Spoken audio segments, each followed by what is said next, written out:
Photo, Michael Yarish, CBS. The Big Bang Theory, The Solo Oscillation, Season 11, Episode 13. Editors rating 3 stars. Previous next complete series coverage. It's mid-season, and for a sitcom in its 11th season, that's particularly slow time. Solo Oscillation is no exception. The most exciting development in this episode is that Footprints on the Moon has 2 new feet and a new signature jam. The band, Raj and Howard's musical project that produced the catchy sci-fi ode Thor and Dr. Jones. In Season 9, one plays with lightning, the other plays with bones, now includes geologist Bert Kibler. Howard's got his hands full with baby Hallie and bedridden Bernie about to give birth to another Walloward's offspring, so Bert steps in to fill his shoes in the duo. It makes for a delightful new pairing, and a new hit for the band.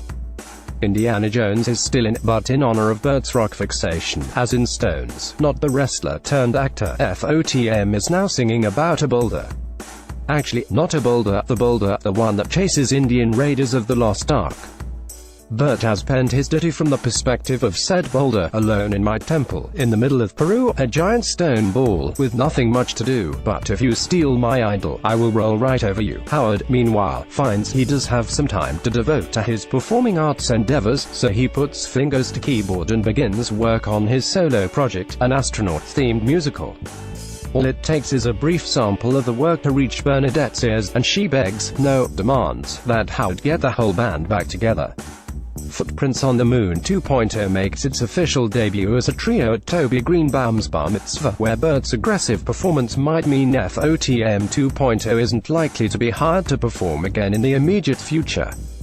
The man really loves and respects the boulder and its destructive capabilities, a bonus of the Footprints on the Moon revival. Howard and Raj continue to get the friendship back on track after the rift earlier in the season, though I love that Raj has kept the naturally curly hairstyle he switched to after the quarrel.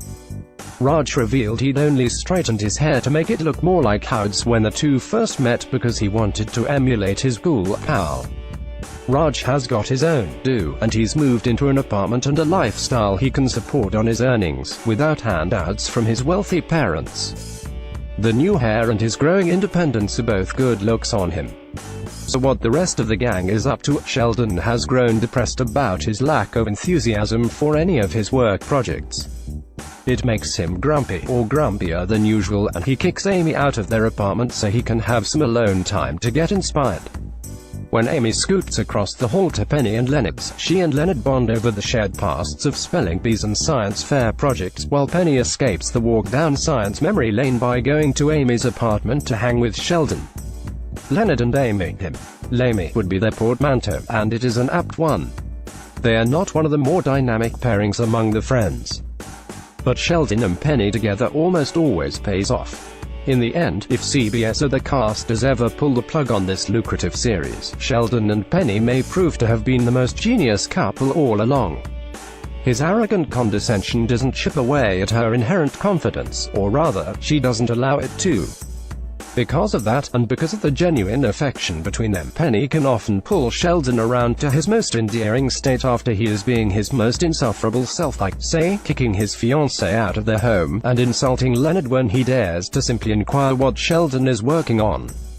Penny doesn't seem to have picked up a lot of scientific knowledge after 11 years with this gang, but she's often the only one who can snap Sheldon out of his funks, and her common sense, something that is sometimes lacking with a brilliant drive.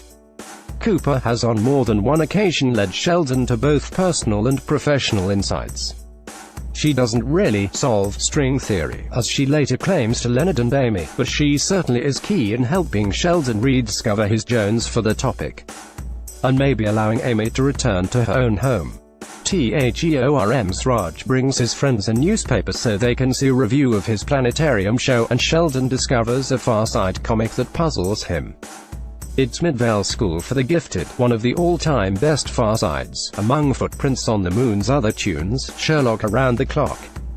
The lyrics, Holmes said to Watson, on Baker Street, "Come on, doctor, time to move those feet." We did not get to hear it, but among the other tunes on FOTM's set list, let's get astrophysical. Leonard, upon hearing Footprints on the Moon, might have to cancel its bar mitzvah booking because of Howard's schedule. Too bad.